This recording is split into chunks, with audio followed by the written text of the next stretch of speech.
మత్సరమును. మత్సరం అంటే చెడ్డ కళ్ళట. ఒకసారి ఆలోచన చేయండి, కళ్ళల్లో మంచి కళ్ళు చెడ్డ కళ్ళు రెండు ఉంటాయా? మనకు చూడటానికి కళ్ళు కనబడుతున్నాయా? ఎన్ని కళ్ళు ఉన్నాయి? రెండు ఉన్నాయి. ఇదొకటి రెండు కళ్ళు. ఈ రెండు కళ్ళల్లో అంటున్నాడు కదా, చెడ్డ కళ్ళు కూడా ఉన్నాయి అన్నాడు. అంటే ఒకటి చెడ్డది ఒకటి మంచిది అని కాదు. మనం చూసే చూపు ఎలా ఉంది? కొంతమంది చాలా మంచిగా చూస్తారు, కొంతమంది చూస్తూ ఉంటేనే కనిపెట్టవచ్చు వీళ్ళు ఎలాంటి ఉద్దేశంతో చూస్తున్నారు. చూస్తూ ఉన్నప్పుడే మనం వెంటనే అంచనా వేయచ్చు వీళ్ళు మంచివాళ్ళు కాదు అని, వీళ్ళు చూసే విధానం సరిగా లేదు అని. అంటే చెడ్డ కళ్ళు వద్దన్నాడు. ఒకనాడు సౌలుకి దావీదు గారి మీద విషపు చూపు ఎలా అయితే వచ్చిందో అది చెడ్డ కళ్ళు.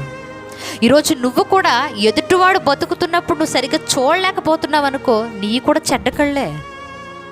ఎదుటివాడు సంతోషంగా నవ్వుతూ ఉంటే నువ్వు జీర్ణించుకోలేకపోతున్నావు అనుకోండి, అవి కూడా చెడ్డ కళ్ళే. నీ కళ్ళు చెడిపోయాయి.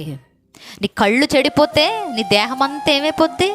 చెడిపోద్ది. మరి నీ దేహం చెడిపోయినప్పుడు చెడిపోయిన దేహాన్ని దేవునికి దేవాలయంగా ఎలా నిలబెడతావు? నిలబెట్టలేవు.